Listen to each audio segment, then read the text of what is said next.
बच्चों अपने आज चैप्टर नंबर 5 में सवाल नंबर 12 को समझेंगे। 11 तक अपने ने पहले हल किए थे।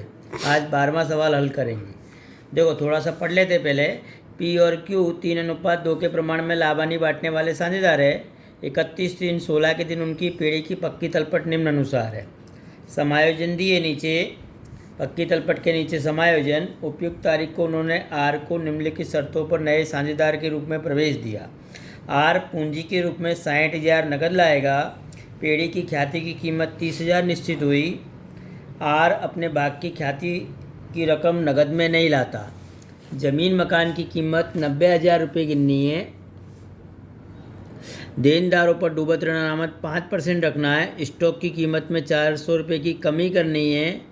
लेनदारों को 500 चुकाना नहीं है। सभी साझेदारों का लाभानी का नया अनुपात 5:2:3 निश्चित किया।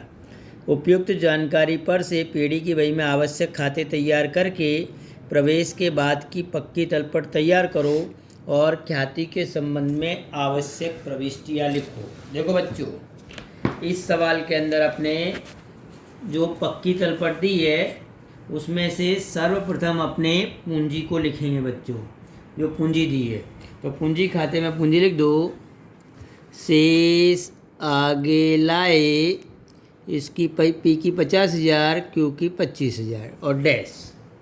उसके बाद अपने रोकड़ खाते में लिख दो। नगद खाते में, नगद ऑब्लिक बैंक में शेष आगे लाए। उसकी रकम दी है 4,000। अब देखो बच्चों, पक्की तलपट से बाद में और दर्शाएंगे। अभी अपने ज़रा यहाँ आर पूंजी के रूप में 60,000 रुपये नगद लाता है तो क्या एंट्री करेंगे? नगद खाता उधार आर का पूंजी खाता से। तो नगद खाते की उधार बाजू आर का पूंजी खाता, रकम लिख दो 60,000। पूंजी खाते में जमा बाजू नकद ऑब्लिक बैंक खाता और आर के कॉलम में रकम लिखो 60,000। अब देखो बच्चों, इतना करने के बाद अब समायोजन नंबर 2 में दिया है पेड़ी की ख्याति की कीमत 30,000 निश्चित हुई। आर उसके भाग की ख्याति नकद में लाता नहीं है। अब देखो बच्चों, यहाँ गणना देखो। अब त्याग का प्रमाण बराबर पुराना प्रमाण माइनस नया प्रमाण। पुराना प्रमाण दिया है 3:2, नया अनुपात दिया है 5:2:3। दोनों का त्याग ज्ञात कर लेंगे पी और क्यू का। सर्वप्रथम पी का त्याग बराबर पुराना 3/5 माइनस नया 5/10। अब इस 5 को भी 10 बनाने के लिए अपने को 2 से गुणा करना पड़ेगा अंश और हर दोनों में। तो 3 दूनी 6, 5 दूनी 10। उसी प्रकार इसमें से 5/10 घटाओ तो कितना आया? उसका त्याग 1/10। उसी प्रकार क्यू का त्याग बराबर पुराना प्रमाण 2/10 माइनस 2/10। तो इसको 10 बनाने के लिए 2 से गुणा करना पड़ेगा। तो 2 दूनी 4 माइनस 2/10 बराबर 2/10। अब देखो बच्चों, यहाँ त्याग कितना आ गया? 1:2। अब ख्याति आर के भाग की ख्याति पहले ज्ञात करेंगे। ख्याति की कीमत कितनी दी है? 30,000। उसका प्रमाण कितना? 3/10। ये 5:3:2 में आया था नया प्रमाण, उसमें 3/10। तो उसके भाग की ख्याति आई 9,000। अब वो नकद में नहीं लाता बराबर, इसलिए उसकी रोजनामचा में प्रविष्टि पूछी गई है। वो प्रविष्टि क्या लिखेंगे? आर का पूंजी खाता उधार 9,000, पी के पूंजी खाता से 3,000 और क्यू के पूंजी खाता से 6,000। इस प्रकार अपने बताएंगे। तो देखो बच्चों, यहाँ अपने 1:2 में ख्याति को बांट दिए। अब इसकी एंट्री अपने पूंजी खाते में करेंगे।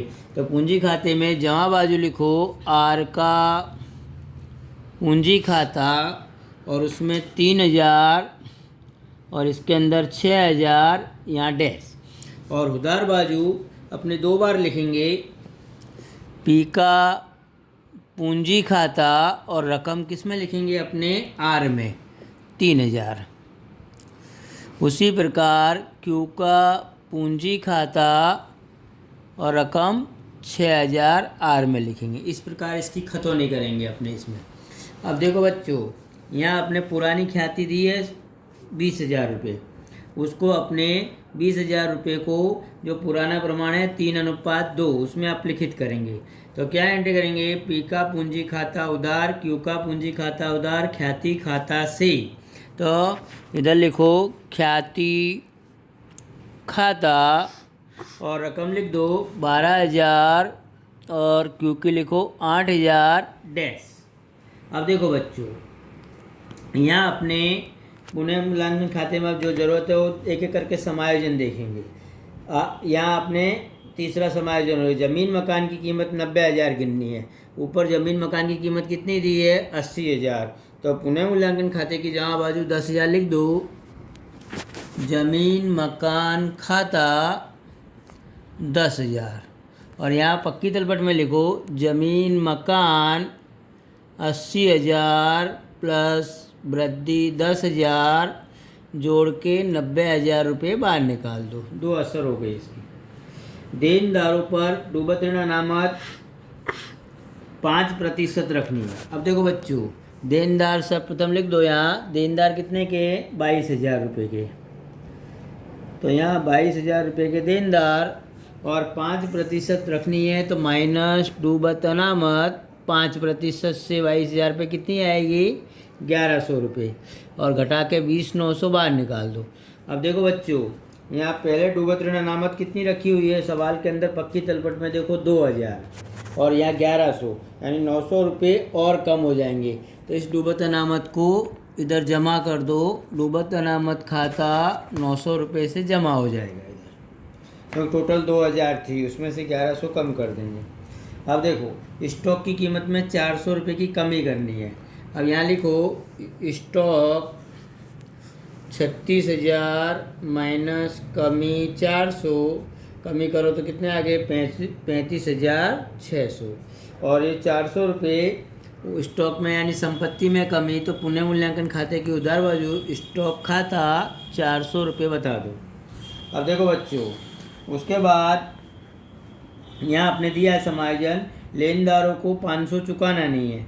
अब लेनदार 22,000 के दिए, तो यहाँ लिखो लेनदार 22,000 माइनस कमी 500 तो 21,512।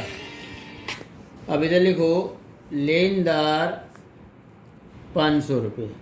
अब देखो बच्चों, इतना करने के बाद अब अपने समायोजन लगभग सब पूरे हो गए। अब टोटल करेंगे, पुनः मूल्यांकन का टोटल आया 11,400। यहाँ भी लिखो 11,400, डिफरेंस आया 11,000। इस डिफरेंस को 11,000 को बांट देंगे। लाभ पूंजी खाते, नाम लिखो पी और क्यू, दोनों के बीच बांटने पे 3:2 के प्रमाण में, पुराने प्रमाण में 6600 4400। इसको अपने पूंजी खाते में ले आओ, पुनः मूल्यांकन खाता 6600 और 4400 डैश। अब देखो सर्वप्रथम अपने नकद खाता देखो, नकद खाते में टोटल हुआ 64,000, यहाँ भी लिखो 64,000। अब डिफरेंस 64,000 शेष आगे ले गए।